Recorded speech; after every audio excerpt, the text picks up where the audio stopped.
Oui. Alors, tout d'abord, merci pour l'invitation. J'ai peut-être pas passé trop de temps sur les remerciements. Le temps nous est compté, mais en tout cas, merci. C'est toujours, excusez-moi, c'est toujours intéressant de venir échanger autour de ce format. Du coup, si je suis présent aujourd'hui, c'est pour vous présenter donc l'agenda qui suit. Je vais déjà vous introduire SpaceMaker pour les personnes qui ne connaîtraient pas notre solution. Ensuite, on s'intéressera à la réflexion en constat qui ont amené la création de SpaceMaker, la méthodologie de travail associée. Évidemment, on parlera des analyses rapides et comment l'intelligence artificielle vient appuyer le calcul de ces analyses. Et ensuite, on s'intéressera à la mise en pratique, à quoi ça ressemble. On aura vu la théorie, à quoi ça ressemble dans les faits. Alors, tout d'abord, SpaceMaker, c'est un outil qui a été fondé, qui a été créé en Norvège, plus précisément à Oslo, par 3 fondateurs, dont l'un est architecte. Et aujourd'hui, nous sommes présents dans 8 bureaux en Europe et aux États-Unis. C'est une équipe de plus de 120 personnes. Donc, vous savez qu'on fait partie d'Autodesk. 120 personnes comparé à la machine Autodesk, c'est une goutte d'eau. Mais c'est quand même une énorme force de frappe. On est une équipe en pleine expansion. Je vous le disais, on est présent partout en Europe ou aux États-Unis. Et on est issu de domaines assez variés et complémentaires. Et ce qui aussi vient appuyer notre expansion, je pense notamment à l'architecture, la technologie, les relations clients, le commerce, le design, etc.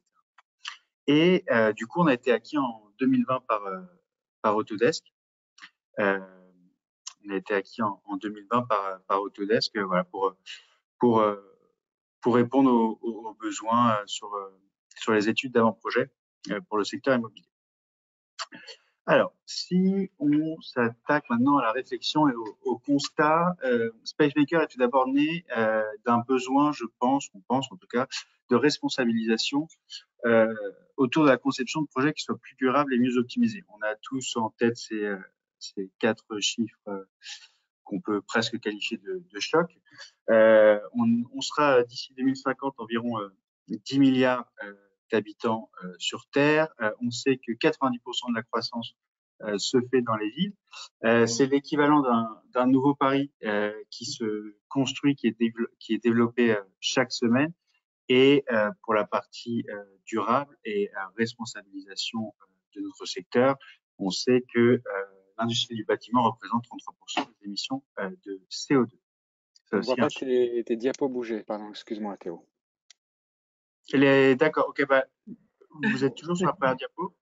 On est toujours sur la première page, oui. Nous devons concevoir des projets plus durables et mieux optimisés? Non, on est toujours sur la conférence en ligne d'intelligence artificielle au cœur de la construction. D'accord, ok, c'est intéressant. Ça défile bien chez moi. C'est peut-être pas mon écran qui est... Donc là, vous avez mon fond d'écran, j'imagine. Oui, peut-être qu'il faut que tu arrêtes le partage et que tu le... Ouais, alors, tac, tac, tac. Excusez-moi, je me suis dit que je serais le premier intervenant à peut-être aucun souci technique. J'étais un peu optimiste. Alors, présenter, excusez-moi, présenter diaporama ou écran du moniteur 2. Hop. Est-ce que là, vous voyez ma présentation? On voit tes chiffres, oui. Ok, superbe. Et est-ce que si je change, vous suivez? Oui, parfait. Oui, génial. Ok, bon, ce sera 1 minute de moins pour ma présentation. Je vais essayer de me rattraper. Second constat, et qui a amené le développement de SpaceMaker, c'est que les méthodologies actuelles de travail étaient souvent manuelles et du coup parfois source d'inefficacité, avec des outils qui ne proposaient pas ou peu d'aide à la décision. Donc des dessins souvent faits à la main, ou alors des outils qui en fait n'étaient pas accompagnés des analyses que vont proposer SpaceMaker, qui vont pouvoir éclairer et aider nos prises de décision. Ensuite, on a des processus de travail qui sont en silo et qui, du coup, sont sous-optimisés et en fait, qui n'offrent pas de solution de compromis. Donc, ces différents éléments rendent certaines tâches chronophages et finalement, tout ça vient au détriment du projet car on a toujours cette notion de temps attaché à un projet et on est par conséquent limité dans nos possibilités de tester différents scénarios et d'itérer entre ces derniers. Donc, c'est là que SpaceMaker va intervenir en permettant d'optimiser la création de valeur sur un projet et c'est de développer un processus de création qui sera au service de la conception du projet et qui permettra en parallèle d'optimiser la valeur. Donc, tout d'abord, on va pouvoir créer plusieurs concepts grâce au design intuitif. On va pouvoir en parallèle évaluer les risques et les points forts de notre projet afin d'itérer en conséquence. On va pouvoir ainsi optimiser notre projet, que ce soit d'un point de vue quantitatif comme d'un point de vue qualitatif. Ce qui va être intéressant aussi avec SpaceMaker, c'est qu'on va pouvoir faciliter la communication entre les différentes équipes en interne ou en externe. Si par exemple on prend l'exemple d'une mairie, c'est vrai qu'avec SpaceMaker, on va pouvoir illustrer visuellement très facilement des concepts, des chiffres clés et des représentations visuelles, et ça va venir appuyer notre argumentaire. Dernier point, SpaceMaker va permettre de limiter les risques, et ça dès les premières étapes du projet, donc avec les différentes analyses disponibles. Je reviendrai dessus juste après. Ici, on voit, vous voyez sur votre écran, l'analyse de microclimat. Sur la partie gauche, on voit que l'implantation des bâtiments favorise un îlot de chaleur sur notre site. À droite, on remarque qu'en réorganisant notre site, on arrive à atténuer cet îlot de chaleur et du coup, on arrive à rendre notre site et notre projet plus agréable pour les futurs résidents. Et je parlais juste avant de meilleure communication. Là, on voit que ce que je vous présente à l'oral, donc l'amélioration des conditions de vie pour les habitants, elle est interprétable en un clin d'œil lorsqu'on regarde ces deux images. Et c'est là aussi une force d'outils comme SpaceMaker. Donc, on parlait d'aide à la décision et des analyses. Les deux vont de pair. Sur SpaceMaker, on a deux grandes familles d'analyses. On a des analyses davantage quantitatives. Donc, on va penser à toutes les métriques clés qui vont composer notre site et nos bâtiments. Et on a d'autre part la famille d'analyses plutôt qualitatives. Donc, on va réfléchir à l'ensoleillement, à l'organisation, à l'impact sur notre projet de l'acoustique, de la luminosité, des espaces extérieurs, donc tout ce qui va concerner la qualité de notre projet. On va avoir aussi des analyses relatives à l'impact, à tout ce qui va être écologique et énergétique. Donc, je pense à l'analyse du microclimat que je viens de vous présenter. On a l'analyse des panneaux solaires, celle de l'énergie opérationnelle des bâtiments développés. Et on a aussi les analyses relatives à notre environnement proche. Ce qui va être intéressant, c'est qu'on va pouvoir, et vous voyez en bas à droite, on a l'analyse d'impact sur le voisinage, on va pouvoir prendre en considération lors du développement de notre projet tout le voisinage. Et du coup, comprendre comment sur un site vierge, le voisinage va venir impacter notre site. Donc déjà, ça va vous donner plusieurs idées de développement. Et ensuite, une fois qu'on va concevoir on va développer plusieurs concepts, on va pouvoir comprendre comment notre projet va venir impacter notre voisinage, l'adapter en conséquence pour limiter cet impact et présenter finalement des solutions de projets qui s'intégreront parfaitement à leur environnement. Ici, on se retrouve, et là on va parler du coup de l'intelligence artificielle et de leur impact et de son impact sur le design. Ici, on est sur SpaceMaker, donc on a généré une proposition, on a travaillé dessus, on a itéré, et on va pouvoir bénéficier de différentes analyses assez rapides. Donc, on va avoir l'analyse d'ensoleillement, l'analyse acoustique, l'analyse de vent, celle d'énergie opérationnelle, et aussi comment notre projet interagit avec les règles de PLU qu'on aura préalablement renseignées. Là, vous voyez que l'analyse rapide de bâtiment permet de calculer en temps réel les surfaces. Si je déplace un bâtiment, vous voyez qu'en haut à droite, toutes mes métriques se mettent à jour automatiquement. Je vais ensuite me diriger sur l'analyse d'ensoleillement. Donc, ce qui va être intéressant, c'est que je vais pouvoir itérer sur mes concepts et en parallèle avoir l'impact sur l'ensoleillement de mes modifications. Ici, on va voir qu'en sélectionnant les 2 derniers étages de ces bâtiments, on va voir instantanément l'impact sur l'ensoleillement de mes espaces communs, de ma cour extérieure. Ce qui va être intéressant, c'est de filtrer ces données pour s'intéresser à ce qui ne fonctionne pas sur notre projet, donc s'intéresser aux points faibles et voir comment on peut organiser notre projet pour essayer de limiter ces parties avec un manque d'ensoleillement. Ici, je suis sur l'analyse de vent. Ce qui est intéressant, c'est que je vais pouvoir modifier ma surface d'analyse pour me concentrer davantage sur la partie ouest de mon projet. Et ici, je viens identifier en fait des zones qui favorisent des effets de vent indésirables. Et on voit que en modifiant, en joignant les 2 bâtiments, donc évidemment, je vais simplifier pour illustrer, mais on voit qu'en joignant ces deux bâtiments, je viens supprimer cet effet indésirable, cet effet indésirable de vent sur mon site. Je vais vous en parler. On a aussi les analyses d'acoustique qui fonctionnent comme ça et l'analyse d'énergie opérationnelle des bâtiments. Donc, on a ces analyses rapides qui sont la partie design, donc qui vous permettent d'itérer en temps réel et d'adapter vos concepts en fonction des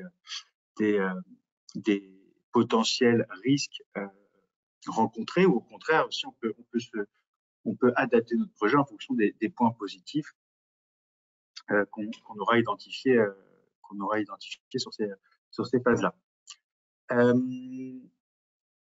Juste pour vous présenter rapidement la méthodologie de travail sur SpaceMaker. Ici, je me trouve donc... c'est la même vidéo, excusez-moi, je m'en suis rendu compte avant.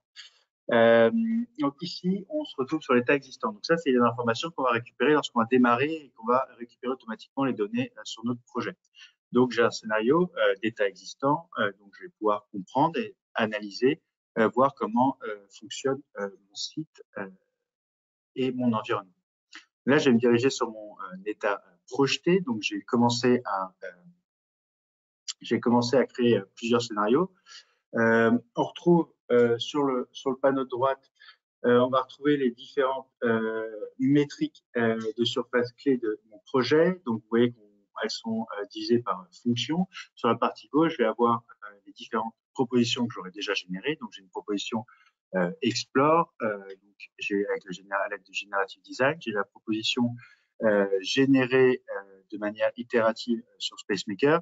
Et j'ai ensuite une 3e proposition qui a été réfléchie en dehors de SpaceMaker par une autre équipe projet, et sur laquelle que je suis venu dupliquer sur SpaceMaker ou l'importer en 3D.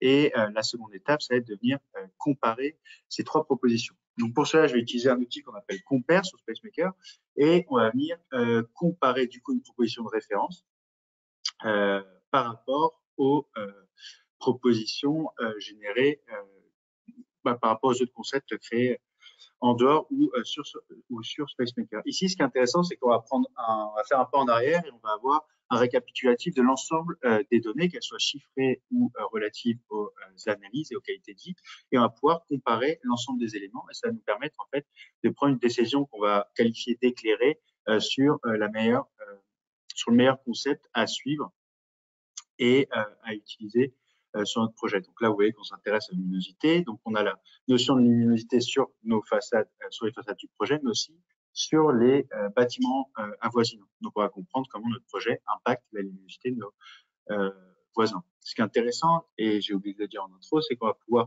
personnaliser ces données pour montrer ce qui est pertinent et impactant pour venir appuyer notre argumentaire.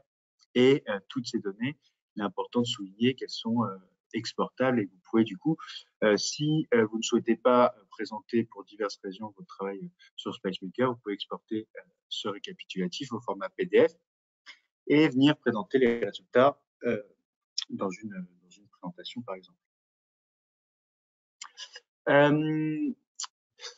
On a plusieurs, donc une fois qu'on a pris notre décision qu'on va qualifier d'éclairée et qu'on connaît le projet, en tout cas le concept vers lequel on va se diriger. On va s'intéresser à l'export et du coup, donc je vous parlais juste avant de la possibilité d'exporter l'ensemble de la comparaison des propositions au format PDF. On va pouvoir aussi exporter les géométries développées, mais aussi tout l'environnement, donc les bâtiments voisins, la topographie, etc. On va pouvoir les exporter au format 3D en IFC ou en OBJ.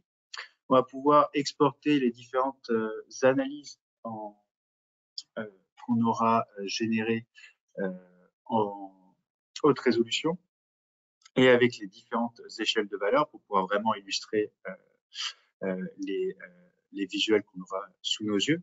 Et nos équipes produits ont aussi développé une interaction entre Revit et SpaceMaker qui a permis d'envoyer des données depuis SpaceMaker vers Revit sans aucun téléchargement, donc à travers votre compte Autodesk et le cloud, et qui va vous permettre de récupérer l'ensemble des éléments sur Revit. Donc là, je récupère ma proposition que j'avais sur SpaceMaker. Donc, on a identifié cette solution comme la meilleure d'un point de vue qualitatif et en plus, elle respecte nos objectifs en termes quantitatifs. Je vais tout d'abord télécharger la digue, puis envoyer la proposition vers Revit. Vous voyez que j'ai un petit message me disant que la proposition est envoyée vers Revit. Et là, je vais ouvrir Revit. J'aurai la possibilité, je vais juste mettre pause une petite seconde. En haut à gauche de votre écran, vous voyez qu'il y a en fait, on est dans l'onglet SpaceMaker de Revit qui est disponible. Donc, cette add-in est disponible depuis la version 2021, donc 2021, 2022, 2023. Vous allez pouvoir, en fait, vous avez une option qui va vous permettre d'importer ce que vous souhaitez. Donc, tout ne va pas être importé. Et si vous souhaitez importer seulement quelques éléments, vous allez pouvoir faire la distinction. Vous allez ensuite importer les éléments. On se retrouve du coup sur cette interface. Vous voyez que j'ai toute ma géométrie. J'ai la topographie de l'intégralité de mon site qui est disponible. Ce qui est intéressant, c'est que l'ensemble des éléments importés sont paramétrables. Là, vous voyez que j'ai un toit. J'ai récupéré aussi les murs et les différents logements que j'aurais créés sur SpaceMaker. Et ce qui va être intéressant aussi, puisque j'ai sélectionné la possibilité d'importer l'image satellite lors de mon import sur Revit, je vais retrouver cette image satellite qui va être adaptée à ma topographie existante et qui est voilà, un outil de plus pour se projeter sur notre futur projet. Et j'ai oublié de le dire, mais vous avez aussi les différents niveaux créés qui sont disponibles à ce niveau-là. Voilà pour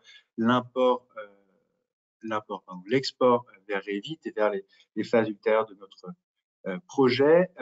Du coup, pour résumer cette rapide présentation de SpaceMaker, donc l'outil permet d'améliorer les études d'avant-projet.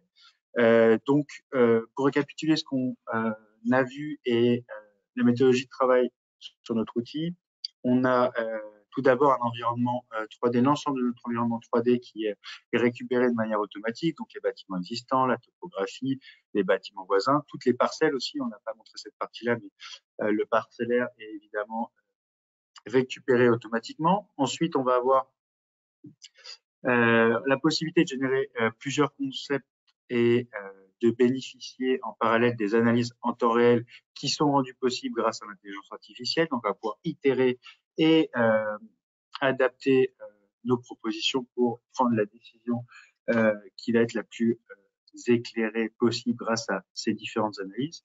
Et dernièrement, SpaceMaker permettra d'avoir une collaboration fluide entre les différentes parties prenantes, qu'elles soient internes ou externes, et elle va aussi favoriser la communication. Et j'insiste sur ce point parce qu'il est, en mon sens, important, et d'après les retours clients que j'ai aussi, c'est quelque chose c'est un aspect de SpaceMaker qui est grandement utilisé. Ça va permettre de favoriser la collaboration et la communication avec les différentes équipes internes et externes au projet.